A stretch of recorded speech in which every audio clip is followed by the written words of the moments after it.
एक गांव में रतन नाम का अमीर युवक रहता था, जो दिन भर आवारा फिरता रहता था। एक दिन उसका भाई बिरजू उससे बोला, ये तुमने आए दिन क्या नाटक बना रखा है रतन? मैं कुछ समझा नहीं भैया। रतन, तुम पूरे 21 वर्ष के हो चुके हो। हमारा इतना बड़ा अनाज का व्यापार है, आखिर तुम मेरे साथ गोदाम में क्यों नहीं बैठते? भैया, ये मेरे खेलने कूदने की उम्र है, मेरा अभी काम करने का बिल्कुल भी मन नहीं है। रतन, माँ और पिताजी के जाने के बाद तुम ही मेरी जिम्मेवारी हो। मैं नहीं चाहता कि तुम दिन भर ऐसे ही आवारागर्दी करते रहो। कल को मुझे तुम्हारा विवाह भी करना है। सीधे सीधे क्यों नहीं कहते भैया कि माँ और पिताजी के जाने के बाद मैं आपको बोझ लगने लगा हूं? रतन की बात सुनकर बिरजू क्रोधित होकर बोला, अपनी जुबान को लगाम दो रतन। तुम अपने बड़ों से बात करने की बिल्कुल तमीज भूल गए हो। रतन बिरजू की बात को नजरअंदाज करके क्रोधित होकर घर से बाहर निकल गया। तभी बिरजू की पत्नी आरती आकर बिरजू से बोली, रतन अब जवान हो चुका है, आपका उसे इस तरह डांटना शोभा नहीं देता। सुना तुमने आरती, उसने क्या कहा? मैं उसे बोझ समझता हूँ। आप चिंता मत कीजिए, धीरे धीरे वो सब समझ जाएगा। इधर रतन गांव में फिर से आवारागर्दी करने लगा। तभी उसकी नजर मुखिया की बेटी झुमरी पर पड़ी। रतन उसके पास जाकर बोला, मैं तुमसे काफी दिनों से बात करना चाह रहा था झुमरी। देखो रतन, मैं तुमसे तंग आ चुकी हूँ। तुम गांव में मुझसे इस तरह की बातें करते हो और गांव वाले मेरे और तुम्हारे बीच को लेकर कुछ और ही समझते हैं। उन्हें जो समझना है समझने दो। जल्दी बोलो, क्या बात करनी है? झुमरी, मैं तुमसे प्रेम करता हूँ और तुमसे विवाह करना चाहता हूँ। रतन की बात सुनकर झुमरी का गुस्सा 7वें आसमान पर पहुंच गया। मेरे पिता इस गांव के मुखिया हैं रतन, और वो मुझे कॉलेज सिर्फ इस वजह से पढ़ने भेजते हैं कि उन्हें मुझ पर भरोसा है। मैं उनके विश्वास को नहीं तोड़ सकती। आइंदा अगर मेरे पीछे आए ना और मुझसे बात करने की कोशिश की तो मैं तुम्हारी शिकायत अपने पिताजी से कर दूंगी। तुम्हें जिससे शिकायत करनी है तुम कर सकती हो। अगर तुम्हारे पिताजी गांव के मुखिया हैं तो मैं भी कोई कम अमीर नहीं हूँ। तुम्हारे पिताजी जैसों को खरीद सकता हूँ मैं। इतना कहकर रतन वहां से चला गया। शाम को जब रतन घर आया तो उसने देखा कि मुखिया उसके भाई बिरजू के पास बैठा था। बिरजू रतन से बोला, ये मैं क्या सुन रहा हूँ रतन? अब तुम आवारागर्दी करने के साथ साथ लड़कियों को भी छेड़ने लगे? मैंने किसी को नहीं छेड़ा भैया। मैं मुखिया जी की बेटी से प्रेम करता हूँ, उससे विवाह करना चाहता हूँ। प्रेम करते हो? प्रेम शब्द का मतलब भी समझते हो तुम? तभी मुखिया बिरजू की ओर देखकर बोला, बिरजू, मेरा ख्याल है मेरे जाने के बाद तुम रतन को समझा देना। ये समझदार है, समझ जाएगा। नादानी में लड़के ऐसी गलतियां कर ही देते हैं। नहीं मुखिया जी, आज मैं फैसला करके रहूंगा। आज तो इसने हद पार कर दी है। इतना बोलकर बिरजू रतन से बोला, रतन, मैं तुम्हारा विवाह अगर मुखिया जी की बेटी झुमरी से करा दूं तो तुम उसे खिलाओगे क्या? तुम करते क्या हो? तुम्हारी महीने की आमदनी कितनी है?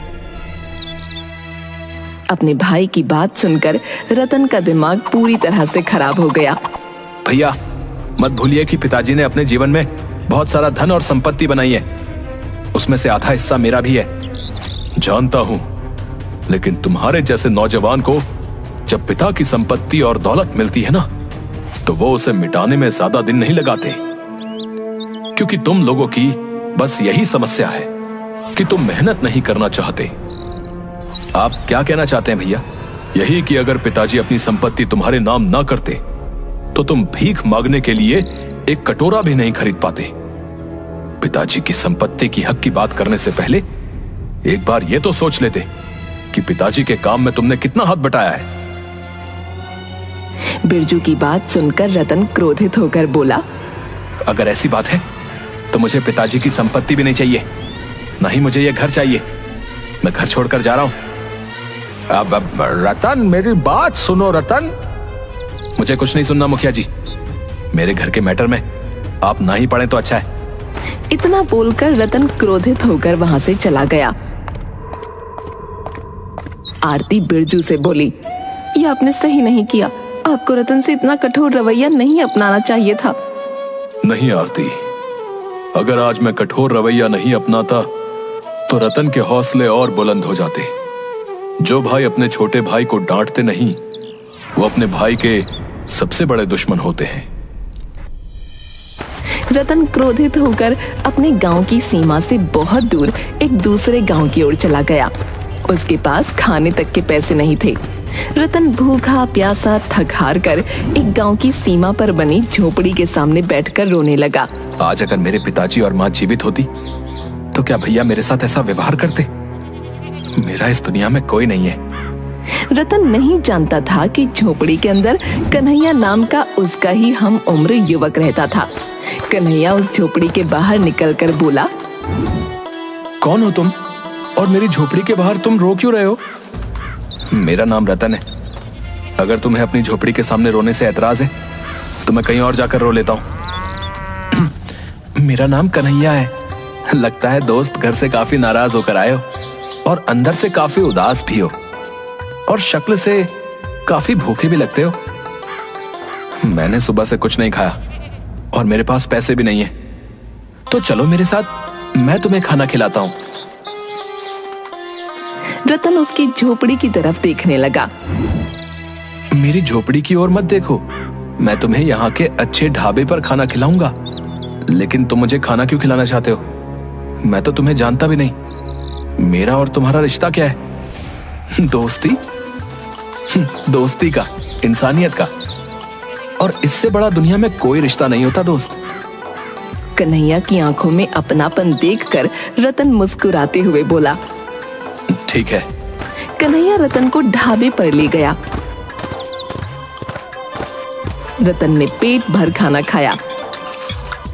खाना खाने के बाद वो रतन के साथ झोपड़ी में बैठा हुआ था। तुम करते क्या हो कन्हैया? कुछ नहीं दोस्त, कुछ भी छोटा मोटा काम मिल जाए कर लेता हूँ। छोटा मोटा काम? कहीं तुम चोरी वगैरह तो नहीं करते? अरे नहीं नहीं, छोटा मोटा काम से मतलब है छोटी मोटी मजदूरी। अपनी झोपड़ी को देखकर ये तो तुम समझ ही गए होगे कि ये झोपड़ी एक गरीब की झोपड़ी है। बचपन में ही माता पिता छोड़कर चले गए, तब से मैं अकेला ही हूं। जब तुम्हें अपनी झोपड़ी के बाहर अपने माता पिता को याद करते हुए देखा तो मुझे अपने माता पिता याद आ गए। एक समय में मैं भी अपने माता पिता को याद करके बहुत रोता था। अब क्या मैं भी तुम्हारी झोपड़ी में तुम्हारे साथ रह सकता हूँ? यह भी कोई पूछने की बात है? मेरी झोपड़ी में 2 ही चारपाई हैं। एक हमेशा खाली पड़ी रहती थी, शायद ये तुम्हारे लिए ही थी। रतन कन्हैया से बात करते करते ही सो गया। अगले दिन रतन कन्हैया से बोला, अब अगर तुम्हें कोई ऐतराज ना हो दोस्त, तो क्या अब मैं भी तुम्हारे साथ मजदूरी कर सकता हूँ? रतन, तुम्हारे कपड़े देखकर ही मैं समझ गया था कि तुम कोई अमीर घराने से ताल्लुक रखते हो। तुम्हारे हाथ बता रहे हैं कि तुमने आज तक कभी कोई भारी वजन नहीं उठाया। तुम रहने दो। अब नहीं, काम को लेकर मेरे भैया ने मुझे ताना मारा था। मैं भी काम कर सकता हूँ, मैं तुम्हारे ऊपर बोझ नहीं बनूंगा। रतन की बात सुनकर कन्हैया मुस्कुराने लगा। उस दिन के बाद रतन रोज कन्हैया के साथ मजदूरी करने लगा। कुछ ही दिनों में वो दोनों गहरे दोस्त बन गए। मगर रतन कभी कभी अचानक उदास हो जाता था। ये तुम अचानक उदास क्यों हो जाते हो? अगर तुम्हें घर की याद आती है तो तुम चले क्यों नहीं जाते? नहीं, मेरे परिवार वाले मुझे बिल्कुल भी प्यार नहीं करते। अगर थोड़ा सा भी करते होते तो वो मुझे ढूंढते हुए यहाँ जरूर आते। एक दिन कन्हैया और रतन गांव की सड़क पर बने हुई छोटी सी दुकान पर चाय पी रहे थे। तभी एक लग्जरी कार आकर रुकी। उस लग्जरी कार में बिरजू और आरती निकलकर बाहर आ गए। रतन, हमने तुम्हें कहां कहां नहीं ढूंढा, तुम यहाँ हो। चलो घर चलो। मैं घर नहीं जाऊंगा भैया। रतन, जिद मत करो। मैंने तुमसे जो भी कठोर शब्द बोले, मैं उसके लिए क्षमा मांगता हूं। तुम्हारे बगैर घर सुना है। रतन, अपने भैया को नहीं तो कम से कम अपनी भाभी की बात तो मान सकते हो। मैं तुम्हारी माँ समान हूँ। आज मुझे पूरा विश्वास था कि तुम जरूर मिलोगे। चलो घर चलो, मैं तुम्हारी पसंद के सारे व्यंजन बनाऊंगी और तुम्हारा विवाह झुमरी से करा दूंगी। अपनी भाभी की बात सुनकर रतन मुस्कुरा दिया और बगैर कन्हैया से मिले कार में बैठकर चला गया। रतन को इस तरह जाता देख कन्हैया को अंदर से बहुत बुरा लगा। कन्हैया मुस्कुराते हुए अपने आप से बोला, वाह रे दोस्त, एक बार मिलकर ही चले जाते। चलो कोई बात नहीं, तुम मिलकर नहीं गए तो क्या हुआ, लेकिन मैं तुमसे मिलने तुम्हारे घर पर जरूर आऊंगा। कन्हैया बेचारा उस दिन से अकेला रह गया।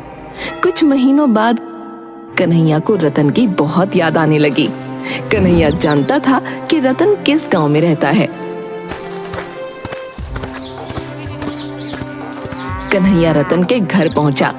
इतने सुंदर घर को बाहर से देखकर ही कन्हैया की आंखें फटी रह गईं। तभी उसकी नजर रतन पर पड़ी। रतन कन्हैया को देखकर बिल्कुल भी खुश नहीं हुआ। कैसे हो मेरे दोस्त? तुम तो मुझसे मिलकर भी नहीं गए। और दोस्त, मुझे नहीं पता था कि तुम्हारा घर इतना सुंदर होगा।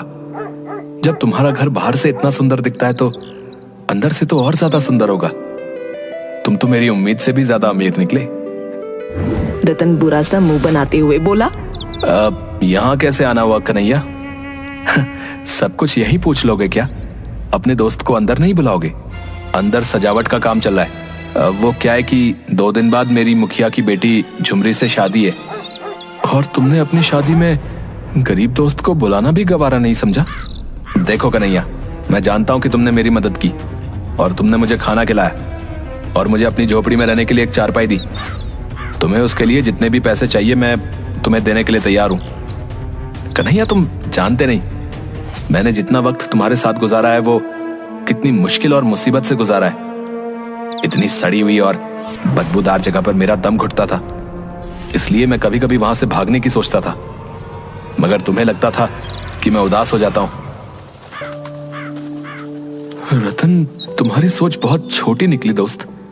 मैंने तुम्हें सच्चे दिल से अपना दोस्त माना था, इसीलिए तुम्हारी मदद की थी।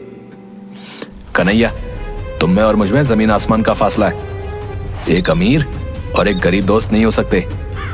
मैं नहीं चाहता तुम्हें यहां पर कोई और देखे जिससे मेरी बेइज्जती हो जाए, इसलिए तुम शांति से यहां से चले जाओ। रतन की बात सुनकर कन्हैया उदास हो गया और उदासी से मुस्कुराता हुआ बगैर कुछ कहे वहां से चला गया। कुछ महीनों बाद कन्हैया अपने गांव के एक रोड पर खड़ा था कि तभी एक कार तेजी से आकर एक पेड़ से टकरा गई। कन्हैया वहां खड़े लोगों से बोला, अरे देखो, वो कार एक पेड़ से टकरा गई। कन्हैया सहित सभी लोग वहां चले गए। कन्हैया कार के अंदर बैठे लोगों को देखकर बोला, अरे ये तो रतन है और लगता है ये इसकी पत्नी है। एक व्यक्ति कन्हैया से बोला, क्या तुम इसे जानते हो? हाँ जानता हूँ, और मैं ये भी जानता हूँ कि ये कहाँ रहता है। अब ये दोनों तो बुरी तरह से जख्मी है। इन दोनों को तुरंत अस्पताल में एडमिट कराना होगा भैया। सही कहते हो, एक काम करो, जल्दी से कार से इन दोनों को निकालो। कन्हैया ने उस व्यक्ति की मदद से उन दोनों को अस्पताल में एडमिट कर दिया। उस व्यक्ति ने कन्हैया की मदद से रतन के परिवार वालों को वहां पर बुला लिया। बिरजू दौड़ता हुआ वहां आ गया और डॉक्टर से बोला, अब मेरे भाई की तबीयत कैसी है और उसकी पत्नी झुमरी कैसी है? देखिए, उनकी पत्नी को तो ज्यादा चोट नहीं है, लेकिन आपके भाई की हालत ठीक नहीं है। क्या कहना चाहते हैं आप? आपके भाई का खून बहुत ज्यादा बह गया है। खून ज्यादा बह जाने की वजह से उनकी दोनों किडनियां डैमेज हो गई हैं। तो फिर आप मेरी किडनी ले लीजिए। अब आई एम सॉरी, आपकी एज ज्यादा है। डॉक्टर, मेरे भाई के इलाज में जितना भी रुपया खर्च हो जाए उसकी चिंता मत कीजिए, बस मेरे भाई को ठीक कर दीजिए। आप जाकर सबसे पहले खून का इंतजाम करिए, क्योंकि आपके भाई का ब्लड का जो ग्रुप है वो हमें कहीं नहीं मिल रहा। बिरजू पागलों की तरह खून का इंतजाम करने लगा, मगर उसे रतन के ब्लड ग्रुप का कोई ग्रुप नहीं मिला और हर किसी ने अपनी किडनी देने से मना कर दिया। कन्हैया चुपचाप डॉक्टर के पास आकर बोला, मेरा ब्लड ग्रुप चेक कर लीजिए डॉक्टर साहब। तुम कौन हो? रतन का दोस्त हूँ। डॉक्टर ने कन्हैया का ब्लड ग्रुप चेक किया। अरे वाह, तुम्हारा ब्लड ग्रुप तो रतन के ब्लड ग्रुप से मैच खा गया। डॉक्टर साहब, मैं अपनी किडनी भी डोनेट करना चाहता हूँ। क्या तुम इस बात को सीरियसली कह रहे हो? हाँ डॉक्टर साहब, रतन मेरा दोस्त है। उसकी नई नई शादी हुई है। मैं नहीं चाहता कि उसे कुछ हो जाए। जब रतन ठीक हो जाए तो मेरा मैसेज रतन तक आप जरूर पहुंचा दीजिएगा। बस मैं इतना ही चाहता हूं। तुम बिल्कुल पागल इंसान हो। अरे बिरजू बहुत पैसे वाला इंसान है। उसे पता लग गया कि तुमने अपनी किडनी उसके भाई को दान दी है तो वो तो तुम्हें पैसों में तोल देगा। मुझे पैसे नहीं चाहिए। मैं दोस्ती के नाम को बदनाम नहीं करना चाहता। कुछ महीनों बाद रतन बिल्कुल स्वस्थ हो गया और ठीक होकर रतन मिठाई का डिब्बा लेकर डॉक्टर से मिलने अपने भाई के साथ उसके घर पर आया। भैया बता रहे थे कि उन्होंने आपसे बहुत पूछा कि मुझे किडनी किसने दान की है, मगर आपने भैया को नहीं बताया। हाँ रतन, क्योंकि जिसने तुम्हें किडनी और ब्लड डोनेट किया था उसने मुझे सिर्फ तुम्हें ही बताने को बोला था। मैं आपकी बात का मतलब नहीं समझा। उसने अपना नाम कन्हैया बताया था और मुझसे कहा था कि रतन जब स्वस्थ होकर आपसे किडनी डोनेट करने वाले का नाम पता करने आए तो आप उसे मेरा नाम बताना और साथ ही साथ ये भी कहना कि असली दोस्त इसे कहते हैं। रतन से कहना कि अगर उसे दोस्त बनना है तो वो किसी गरीब को बनाए, क्योंकि गरीब ही मुसीबत में काम आते हैं। डॉक्टर की बात सुनकर रतन फूट फूट कर रोने लगा। वो बगैर देरी किए अपनी बाइक लेकर सीधे कन्हैया की झोपड़ी के पास चला गया, मगर उसने देखा उस झोपड़ी के अंदर कोई दूसरा ही व्यक्ति रह रहा था। यहाँ पर तो कन्हैया रहता था, कहाँ गया? कन्हैया तो यहाँ से 1 महीने पहले ही चला गया। क्या आप जानते हैं वो कहाँ गया? नहीं, उसने किसी को नहीं बताया, बल्कि उसने गांव में भी किसी को नहीं बताया कि वो कहाँ जा रहा है। हाँ, उसने कहा जरूर था कि कोई रतन नाम का इंसान पता करते करते यहाँ पर आएगा तो उससे कह देना कि दोस्ती का असली मतलब यही होता है। वो भले ही मुझे अपना दोस्त नहीं समझता हो, लेकिन मैंने उससे सच्चे दिल से दोस्ती की थी। उस व्यक्ति की बात सुनकर रतन भारी मन से झोपड़ी के बाहर निकल आया और पागलों की तरह कन्हैया को ढूंढने लगा, मगर कन्हैया उसे आज तक नहीं मिला। कन्हैया रतन को दोस्ती का बहुत बड़ा पाठ सिखा गया था।